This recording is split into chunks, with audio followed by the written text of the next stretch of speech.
33,000. Big. 31 target, north scoop stack, 36,000, 13,000. Bang. 40 scope, short skate, hot, right.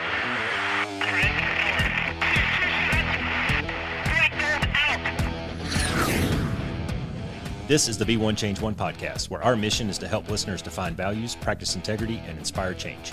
Our vision is to mentor men and empower them to achieve more by taking responsibility for shaping their own lives. He's CAS, an evolving man who has been shaped by adversity and continues to grow through his imperfections. And he's Roscoe, an imperfect work in progress that tries to suck less every day. Between us, we have over 40 years of Air Force fighter pilot experience with countless hours as trainers, instructors, and mentors. Join us and learn to take responsibility for your own life as we dive into subjects from leadership to resilience to vulnerability. Be the one who changes their course. Be decisive, driven, and purposeful. Set the example for others. Lead. We wish we'd had this show when we were younger men. Be the one. Well, hey, ones, welcome to the next episode of the Be One Change One podcast. We're going to switch it up a little bit here because for those of you that may not know, Roscoe is an author. And he's written 2 books now. The first one was called No New Lessons. No New Lessons. Yep. I don't know why I went to No Lessons Learned. No New Lessons. Because that's kind of the story of our life. I guess it is. No New Lessons. And then his new book, Work Hard, Don't Suck, is hitting Amazon now. So we're going to kind of talk about his book, maybe give you guys an opportunity to think about grabbing yourselves one if the topics seem interesting. A lot of the stuff that's entailed in the book is a lot of the stuff that we talk about on the podcast, just ways to be better, ways to work hard and not suck. So yeah. Well, I mean, it's kind of the secret to life, right? If you just put your head down, do the work, and try to suck less than you did yesterday, I think you're going to be doing pretty good. Yeah, you're definitely on the right path. So I thought I'd start it off, though, by just sharing a little excerpt from the book that I think kind of summarizes a few things neatly, and then we'll have some questions for Roscoe. So. Sweet.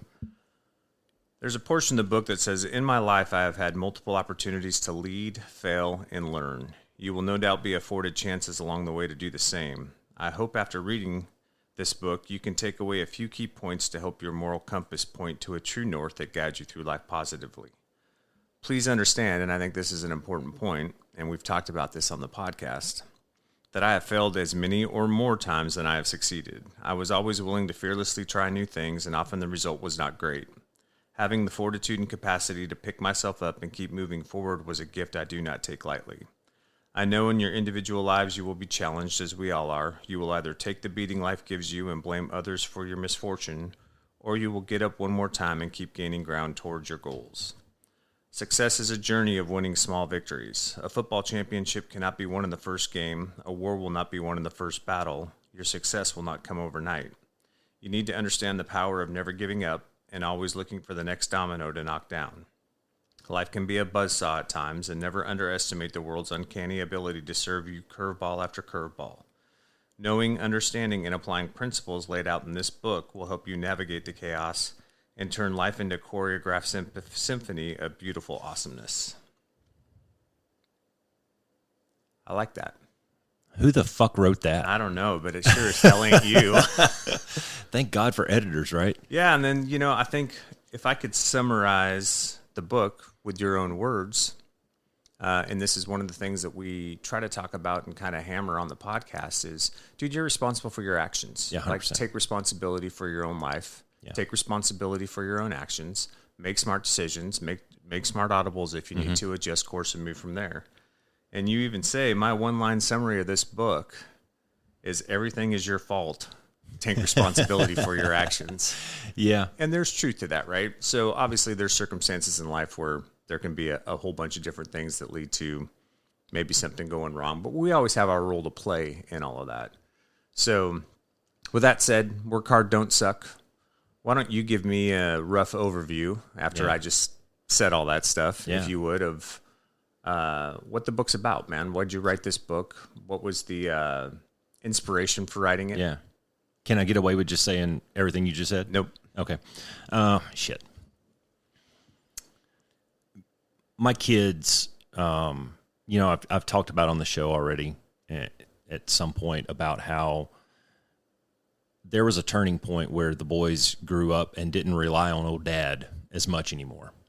And I kind of saw this coming where the book came from, the specific genesis origin point of the book was Katie and I were sitting in the living room one night. Caleb walks in from football practice, no shirt, got his backpack slung over, hat backwards, Beats headphones on. He walks right in through the living room, goes to his room and shuts the door. And I leaned over to Katie. In that moment, I leaned over to Katie and I said, I think we're done raising our kids.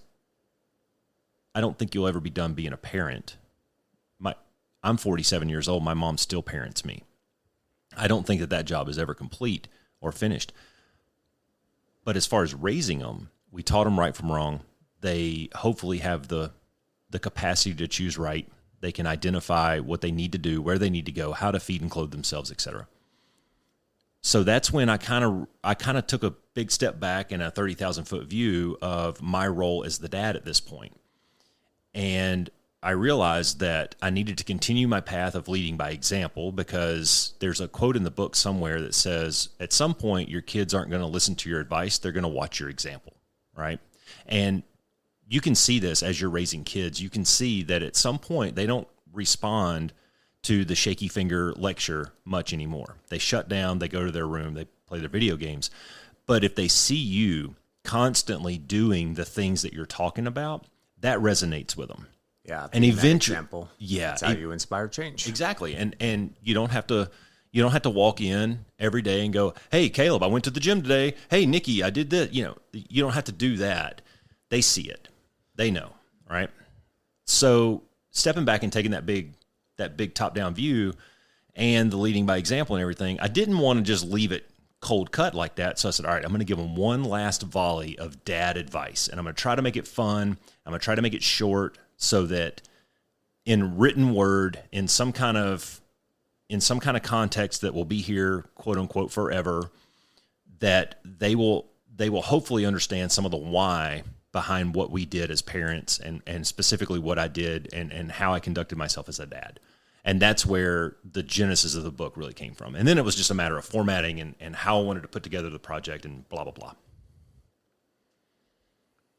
That's sweet, man. Yeah, I would just say after reading the book that for me, I don't know, not to sound mushy, but like this comes across to me as like a love story that a dad writes to his kids, right? Like all the things that you try to teach, all the valuable things that you've learned in your own life, the takeaways, the lessons, the hardships, the obstacles, how to overcome all those things, how to push forward, how to move forward, and how to do it with a certain amount of humility and grace, while maintaining good relationships along the way. Like all of that stuff is in here. Yeah. And the fact that you had your kids in mind when you put this together, like they were the impetus of this, so that you could have those things to pass on. They could always have these things to lean back on, dude. I think that's badass.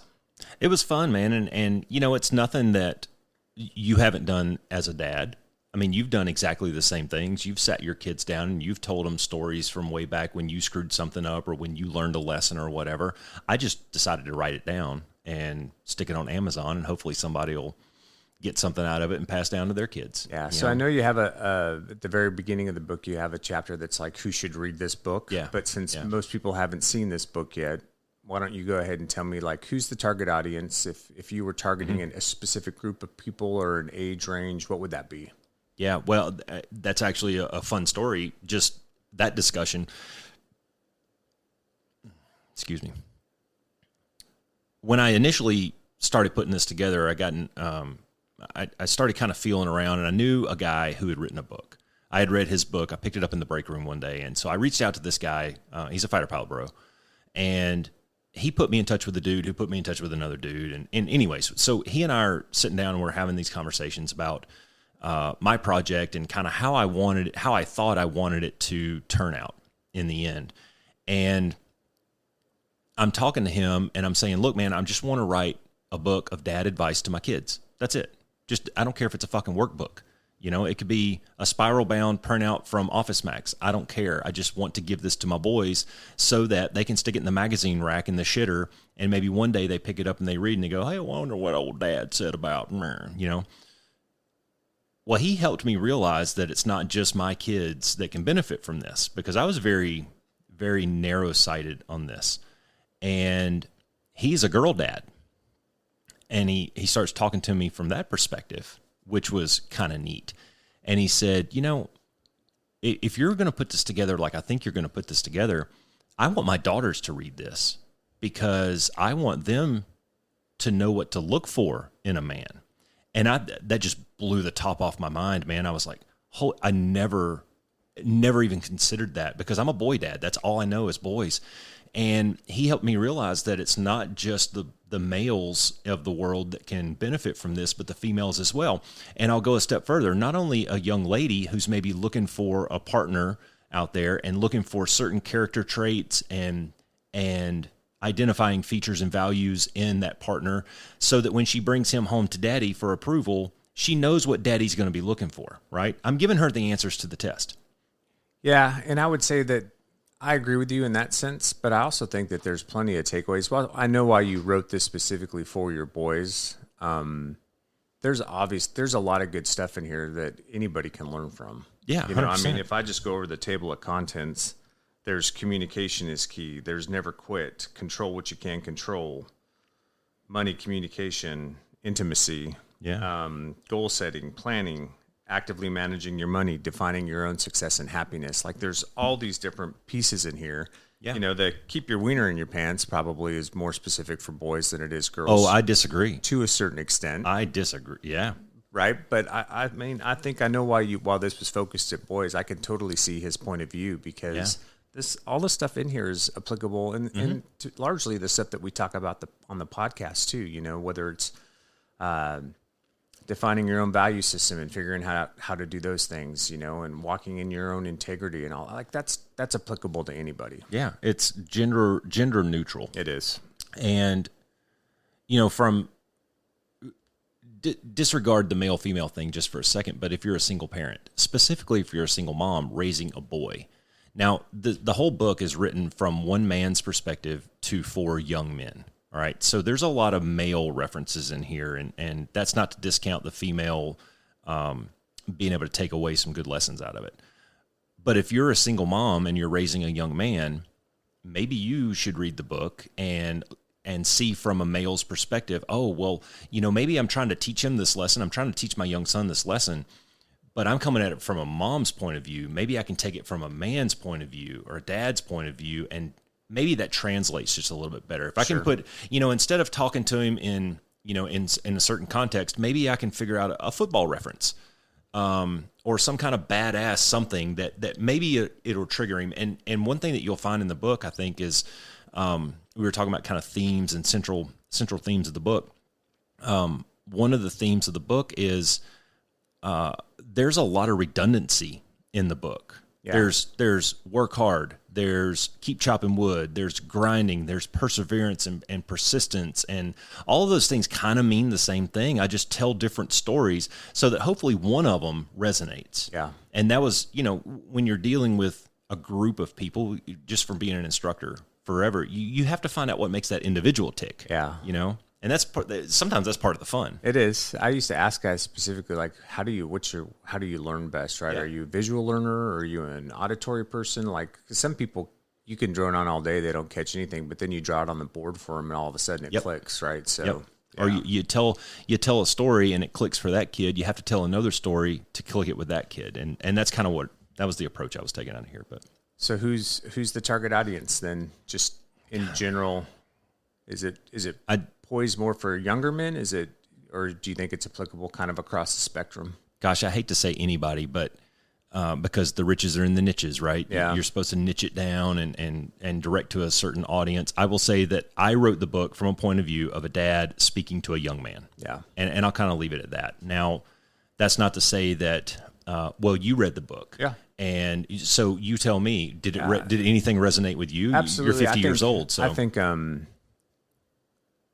a lot of the stuff that you share in there is applicable across really any demographic. I can see how the tone is specific to maybe a younger group of individuals. But, if you're a slow starter, maybe you didn't have a mentor growing up, or maybe you didn't have a dad around growing up, or maybe you're a hard learner and you've had a lot of adversity in your life. And I was that guy. Some of that stuff hasn't clicked with you. Yeah. I could see a 30-year-old picking this up and getting some good lessons from it, and maybe being able to push the fog out of the way around a Yeah. few things that are going on in his life a little bit and gain some traction in some direction and some focus in certain ways. I could see fathers picking this up. And I think the story that you just told about, maybe you're a single mom and maybe you come from a place where, you know, especially if you've gone through a divorce or whatever, you're very empathetic and there's a lot of empathy in the tools and stuff that you use. But you and I both know raising boys that some of our boys respond to empathy and some of them don't as much, right? And so this may be a way for you to go, you know, hey, here's some things or some tools that you can use that are a little more forward, maybe a little more direct, and a little more focused to help, you know, a child along their path. So all of my kids have responded to different inputs and stimuli. yeah, same. It's crazy some of them how they're so different. Yeah, some of them you have to hug them and give them the disappointed dad speech, and some of them you can grab them by the face mask and shake them around a little bit. I wanted to read something off the back cover here, though, because two things. It really kind of gets to your point of what you're asking here. The back cover starts out, it says, "I don't know about you, but my kids didn't come with a checklist saying, teach them the following things before they turn 18.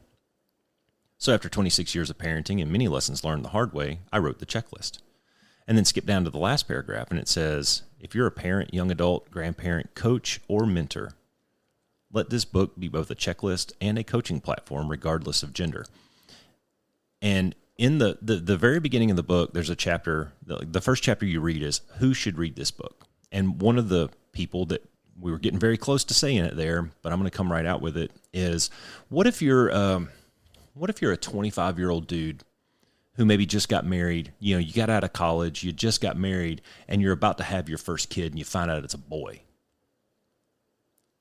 I don't know about you, man, but when I found out I was going to be a dad,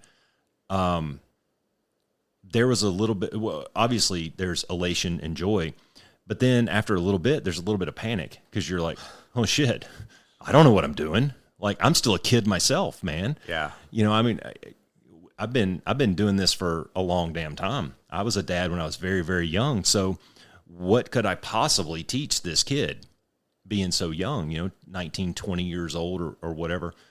So maybe you could use this as, you know, guidepost. Yeah, absolutely. I think you totally could. Okay, well let's dive into a chapter just to give people an example of maybe some of the context of the book. I will say that one of the things that I really appreciated, especially for kind of who you wrote it for, one of the things that I really like about how you set the book up, is that all the chapters are like 2 to 4 pages, they're right? super They're short. super Yeah. short. So, you know, like your reference earlier, you could totally put this thing on the back of the toilet, and every time you go in to take a shit, you could sit there and blow through a chapter and probably pull some good nuggets out of it, right? Seriously. But my point in saying that is, I think especially for the kind of the target audience that you have, it's what I loved about the book is how succinct it is, and I think that all the points are very distilled and palatable. So it's super easy to read. It's fun because of the stories that you tell. You're such a good storyteller. I wish I had that gift. Thanks, I do I appreciate not. that. I'm not a good storyteller. And there's good takeaways, right? There's a couple of nuggets in each chapter that you can just kind of walk away with right away. And you don't have to go through 30 pages of research and bullshit, which is probably how I would have written it, to actually get to the nugget at the end of it. Again, catering to a younger audience, I was trying to anticipate a shorter attention span. Yeah. So a little bit of the backstory was, when I started writing all these things down, I came up with 160 topics, and I started. My goal was to write one 8.5 by 11 single space page, which is somewhere around 650 words, right? Not terribly long, 650 to 800 words, depending. But the idea was to keep them short and sweet. And even at that point, with 160 of them, this would have been like a 500-page book. And I can't hand a 500-page book to an 18-year-old and expect him to go and read it cover to cover. But I distilled it down to 61 of them in hopes that it's not a daunting project for them. If they get this book in the mail, I mean, it's weighty. It's 270 pages. It's got some girth, but it's not overbearing. It's not like, oh my God, I can't read this. You know, if I would have done the original project as I had it laid out, it would have been like War and Peace, man. Yeah. Yeah, War and Peace. I love it. Okay, so let's dive into one chapter real quick, just to give people an idea of what's in there. So What do you got? I'm going to go with chapter 5, Okay. PMA. Oh, yeah. That's a good one. And let me read a little bit of it first, just to give people a feel. So this chapter in and of itself is what, about 3 pages long?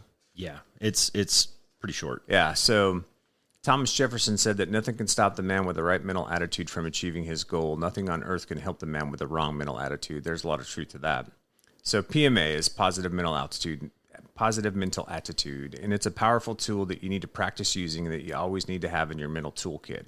Harnessing the good and positive aspects of a given situation is a skill you can learn if it doesn't come naturally.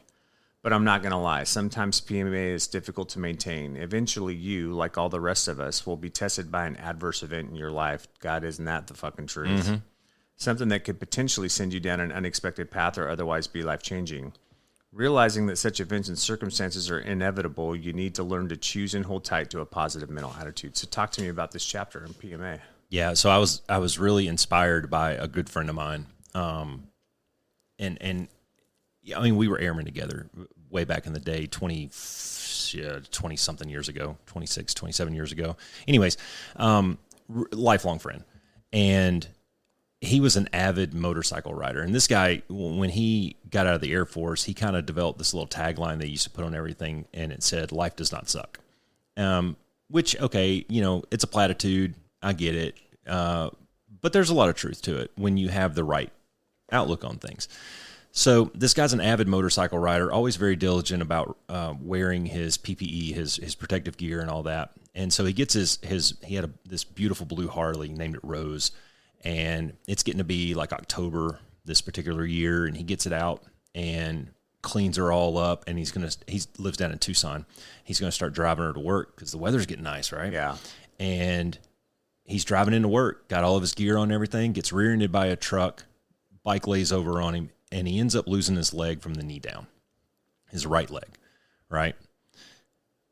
I don't know how I would have handled that situation.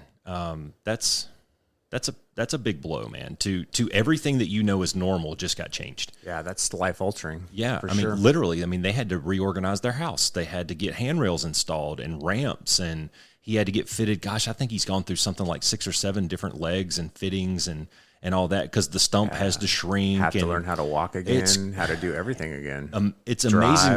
amazing. I've kind of followed his journey, and it is amazingly difficult on an individual as an amputee. I couldn't imagine it. So several weeks go by, or a couple weeks go by, and I called the guy, and he answered the phone, and he was his same old chipper self, just like we were airmen back in the day, getting ready to go drink some Alaskan Ambers and have a fish fry. And I was like, dude, what? Like, we started talking about it, and he goes, hey, man, I mean, what am I going to do, cry about it? I got to be positive about this, or else I'm going to end up in the fetal position in the corner. Yeah. You know, I can't let my life stop. And so rather than letting this life-altering event define him, he had a positive attitude on it and a positive outlook to the whole thing. And he ended up, well, he's done a lot of really cool shit, man. He got involved in the Veterans Affairs amputees world down there, and he goes around and does a lot of motivational speaking for amputees. And he was up here, he was up in Phoenix not too long ago, got some award from Luke Air Force Base. That's kind of their parent unit. He's a civilian, works down at DM right now. And he got some award for being like an outstanding citizen or some shit. And he ended up, he got picked up by this nonprofit to go and be like a spokesperson or something. He went and took a trip to Colorado to one of the ski towns, either Keystone or Breckenridge or something. Goes up there, and he put him on a snowboard and had him going down the mountain as an amputee. And it was like, he said, dude, I haven't snowboarded since we were in Alaska. It's like 25 years ago. And he says, I don't know how this is going to end, but I'm going to try it, man. If they're going to give me an opportunity, I'm going to try it. So just, I mean, maintain a positive outlook on the whole thing. And he's thriving, dude. So it all came back to attitude. We've said this before. We're going to say it over and over and over again, is your attitude is what's going to make you or break you 90% of the time. Yeah, well, what's so cool about that story, too, is we also talk about you got to look for opportunities in everything sometimes, right? Because even when you're going through a lot of adversity in life, like there's opportunity that's going to be presented to you. Yeah. And you have choices to make, right? You can lay in the fetal position in the corner of the floor and go, woe is me, because my life sucks now and this happened to me and it's unfair and blah, blah, blah, blah, blah, which I would say the majority of people probably do, at least for a period of time, right? There is that grief process. And some people get stuck in it and it leads to other bad things like substance abuse or whatever. Yeah. Or you can go, all right, dude, this has changed. All these other things are going to change, but where's the opportunity in this? I mean, think of the number of people in lives that he's been able to reach and impact that he would have never had the opportunity to do prior to that event happening. Yeah. You know, and if he'd have curled up into a ball in the fetal position, he'd have missed that opportunity to be able to do those things and to be inspirational to people, to inspire that change, to let people know that, dude, there's a path forward. You can still be better. You can still do better. Yeah. You know, that's awesome. I was listening to this podcast a while back, and it was Dabo Sweeney, who I absolutely admire him, even though he coached for Clemson. He was in this podcast. He said, "Hey man, the grass isn't greener over there. The grass is green where you water it." And that to me is just, it's having a positive attitude, man, and taking care of where you're at. Let your feet be planted where they are. You know what I mean? And so before we got on air, I was telling you about, I had a conversation with Tyler the other day, my oldest son. I had a conversation with him the other day. We talked for almost 2 hours. And one of it kind of turned into this dad mentorship kind of thing, but I was helping him see, he's going through a really rough time right now. And he's living by himself for the first time in a really long time. And I said, Tyler, dude, just try to flip the script in your mind and see this for the opportunity that it is. You don't have the daily distractions that you used to. I said, hey, look, there's 24 hours in a day. You sleep for 8 of them. You work for 8 of them. What are you doing with the other 8 hours? Oh, go to the gym. Okay, so what are you doing with the other 7 hours? Okay, you're doing jack shit with it, all right? You have an opportunity here. No distractions in your house. No other responsibilities really bearing down on you.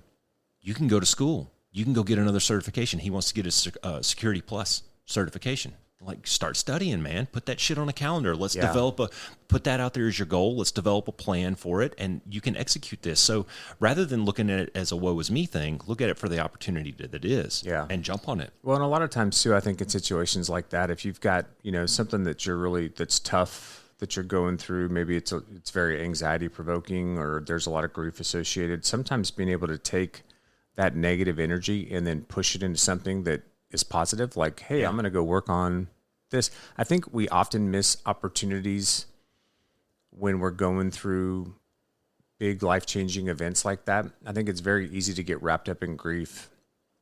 But what we do is we miss the opportunity, like you're mentioning, of taking advantage of the time, or just, for lack of a better word, the opportunity that life is giving you in that moment to work on something that you need to around yourself, right? Because that works hard. Yeah. And it's often not fun. Yeah. Especially in the midst of maybe whatever else it is that's going on in your life right then. But that's your chance, man. That's your chance to find a little piece of self-improvement, to figure out, hey, what are the things that maybe I need to change now, or what's something that I need to focus on or work on, and throw some of your effort and your anxiety and all of that energy into something that'll give you a positive outcome on the backside. Yeah. Instead of just wallowing in that grief. Well, or despair, or whatever it is. Yeah. This episode was supposed to be dedicated to Work Hard, Don't Suck, but I want to reflect back on No New Lessons, my other book, just for a second. And there's a turning point in that book where, if you read it, it's a fun story. It's a really fun story. It is. And in the middle of the book, there's a turning point. We met some individuals who changed our reality. And that's part of what we're talking about when we talk about opportunity, is be on the lookout, or be hyper aware to that chance encounter with a random person. You never know how, dude, when we were sitting in your office 5, 6, 7 years ago, drinking Jack and Cokes, bitching about the OG, we had no idea we were going to be sitting here. Yeah. We had no idea. So you take these little snippets and these little vignettes and these little meetings that you have in your life, and you just never know how that one person. Some of the best advice I got was at my going away party from being an enlisted guy to going to an officer. I'm leaving Elmendorf in Anchorage, and I'm going to OTS. And my Officer Training School. Thank you. My maintenance officer was married to one of the fighter pilots in our squadron. And so we're having a few beers, and he comes up and he puts me in a headlock. And he says, dude, being an officer is easy. You just be the best at everything. You get whatever you want. That random chance encounter with that dude changed my vector, man, because now I had a new outlook on things. It's like, well, okay, I mean, I may not always be the best, but I can try to be. Yeah. And that comes down to effort and attitude and all the other shit that we talk about. So all this stuff it's all circular and everything. My point was, be on the lookout for the opportunities. Be on the lookout for those random encounters with people who may just change your vector. Yeah. That's all good stuff, man. And it's all in the book too. So here's just kind of a personal question. Just what was the biggest challenge you faced while you were writing this? And how did you overcome it? What were the challenges in putting this together? I mean, I'm sure it was a fun process in a lot of ways, especially with the intention that was behind it for your sons. But there had to be some really challenging things along the way. I mean, it's a long process. It's a tough process. And it is. It gets tedious after a little while. You know, the writing piece of it's fun. I like telling stories, and I like writing things down. So writing the stories out and tying them to a lesson, that was the fun part. But then you get into the really tedious shit, like the editing and the cover design and putting all the little pieces together and figuring out which, you know, I had to read the book cover to cover like 3 times just to figure out what I wanted as the text pop-outs in there and highlight them and then go back and reread it to make sure that was it. So every section I read in here like 2 or 3 times just to make sure that I was getting all that part right. But honestly, one of the most challenging parts was, I alluded to it earlier, when I initially started writing all these things down, I ended up with 160 topics. You can't have 160 of these things. It'd be a 400 or 500 page book. So narrowing that down, Stephen King used to talk about this when you write the rough draft of something and you go back and you edit it and you chop it down, it's like killing your babies. Yeah. That's the way he described it. It's like killing your babies. And so narrowing this down to 61 things, I really wanted to get it down to 50, but I just couldn't do it. That was probably the hardest part, was necking all of it down and figuring out the most impactful things that I could put in volume 1. There will be a volume 2, but for volume 1, which ones do you pick? What makes the cut? It's like a head coach picking his football team. You know, here we are at the end of the preseason, and it's like cut week. How do you pick your 53 dudes to go on the field for the next 18 weeks? Well, and I think what's important about what you said there too is, you know, even something that is fun or even like a passion or a labor of love like this book was for you, it's tedious, right? Like it is. There's some nug work that has to go on with anything that we have to do. Fucking in life. work, man. It is work, you see the theme? There's a fucking theme here. Yeah, you got to do the damn work. Yeah, you got to work hard and don't suck at it, right? Yeah. So, but I think that's a good takeaway, right? Because for guys that are listening to this podcast, you know, you may be in a spot at work or whatever where you're in that tedious phase and it's just, it's nug work and it's just like, oh God, I got to do, you know, do you have the TPS reports? Did you see that we have new cover letters? You know, like it's right, but that's it. But make it better, you know, figure out a way to do better, be better, keep grinding. That's how you get ahead and up and out of those things. Well, so have a positive attitude about it. Yeah, positive mental attitude's a big part of it. There's a chapter in the book called Attitude, Attention, and Effort. And those were, when I was coaching football, I had my team recite that, like we would say that 5 or 6 times every practice and during the games and stuff. And I'd just hold up 3 fingers and I'd say, what's Coach White's big 3? And they'd all sound out with attitude, attention, and effort. And then we'd break it down and we'd teach it to them about what does that really mean, dude? When you show up every day, I need you to have a good attitude. I need you to be positive, be happy to be here. And one of the hardest things to communicate to young players was, you're going to practice more football than you're ever going to play. So you have to love going to practice. If you don't like going to practice, then you're never going to love the game. That was really hard, was getting them to understand that. But come to practice every day with a good attitude, man. Act like you want to be here. Pay attention to what we're telling you. If you got a good attitude and you pay attention, then I can teach you just about anything, man. Yeah. It may take a few iterations, but listen to what we're teaching you, man, and just execute what we're asking you to. And when I ask you to execute it, I want you to go full speed. I know that you're going to screw it up, especially the first few times. I'm going to give you a demo. I'm going to teach it to you on a board or verbally. I'm going to show it to you in some way, and then I want you to go full speed and try to execute it. And I know that you're going to screw it up. But let's go back to attitude for a second. If you got a good attitude, when you screw it up, just listen to what I'm telling you. Keep a smile on your face. Let's do it again. And eventually, you put enough of these together. Eventually, you practice it so many times that you just can't get it wrong. Yeah, and that's when we start to win. Attention to detail piece too, right?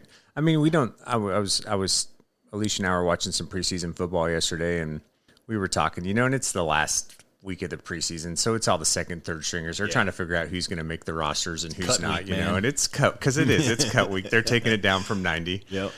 And we were talking, and I'm like, man, you don't realize. I've also been watching Hard Knocks for the Jets, and I haven't Aaron watched that Rodgers yet, and stuff. yeah. It's pretty good, and we were talking the other day, and I'm like, man, people don't realize. They look at a guy like an Aaron Rodgers, and they're like, oh, he's just naturally talented. He's got a strong arm, blah, blah, blah, blah, blah. I wonder if you could take from high school to, where he is now in his NFL career and tally up the number of hours that he spent just on film, not even practice, just on film. I wonder how many years that would equate to. Well, we talked about this in the last show that we recorded. I don't know if it's going to air before or after this one, but we were talking about if you want to be good at something, give it a few hours. If you want to be elite at something, give it 10,000 hours. Yeah. Think about, those guys start playing football when they're 6, 7 years old, most of them. Yeah. They're 3-sport athletes.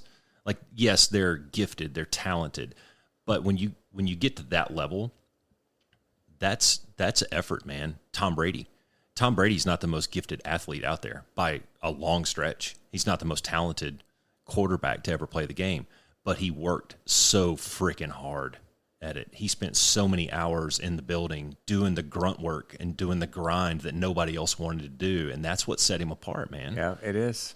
That's what sets you apart, that attitude and effort, for sure. Okay, how about any surprises for you when you were writing the book? Anything that came to you as a big surprise other than anything that just really popped out to you when you were going through this? Well, two things kind of stood out to me. One was the 160 on a list. I didn't realize there was going to be that many. I thought maybe I'd come up with like 50 or something. Here's a challenge for the listeners. Sit down and try to make a list of 50 things you love about your wife.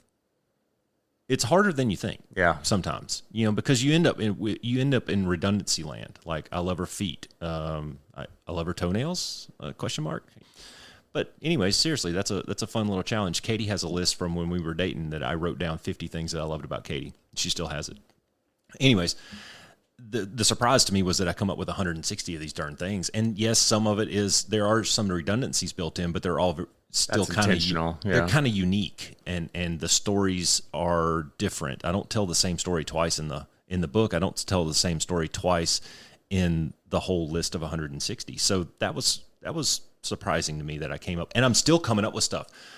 As you read more, you have more experiences doing this podcast. I've come up with so many more things that I can work into the next volume that's going to be a hard cut line too, because there's going to be 120 or so that are going to be sitting there, and I'm going to have to neck it down to 50 or 60. So that was a little bit of a shocker. And the other thing was, I had initially set out April 1st as the target to have this done. And just putting all the pieces together for this one took a lot longer than No New Lessons, because No New Lessons was never even supposed to be a book. That was just a fun project that I was working on. I was going to print it out for the bros that were on the hike with me and send it to them in the mail for Christmas. This one, though, I wanted to put my heart and soul into it, so I was very meticulous and very tedious with it, and just taking that amount of time kind of took me by surprise. So I kept having to walk back the release date until here we are sitting here, around the 1st of September or so. Yeah. Yeah, well, that's a good point too, though, right? Just stick with it, man. Sometimes you're not going to hit maybe the initial goal you set, but you just keep at it, right? Keep going, keep moving the ball forward. Yep. You'll get there. Well, and that's a great point on goal setting is, I had a goal out there of April 1st, and it's a fun target. It was, I think in some ways it was attainable, but I stepped back and took about 2 months away from a lot of things to focus on my kid's graduation, different personal things that I needed a break. I needed to step back, and I took about 2 months where I just focused on some other shit. But when you're talking about setting goals out there, yeah, man, it is imperative that you have a timeline associated with your goals. Whichever construct you use for your goal setting, you have to put a timeline on it. You have to have milestones along the way, but don't be afraid to change those. Yeah. If the plan takes a little bit longer, you're still moving forward. You're still getting towards the goal. And if you have to kick it out another month or 60 days or 90 days, that's fine. You're going to get there eventually. Don't be afraid to move the goalpost just a little bit. Yeah. So before we started recording today, you were sharing with me what your most memorable moment was out of writing the book. And I Oh, I thought it would be really good for you to share that Yeah. with the listeners too, because I think that there's some good takeaways for that as Yeah. well. So why don't you go ahead and share that with us real quick? yeah, it was one of those tear to the eye kind of moments. There's two things or 2 points I think along the way. If anybody decides to put together a big project like this, there's 2 points that I need you to really be hyper aware of, and that's when you get the initial when you get the book covers finished. That's a big moment because like it took me a long time, Cass. Really, I've never considered this part of me, but when I was putting together No New Lessons, a really good friend of mine who helped me publish it, he convinced me that, dude, you're an artist.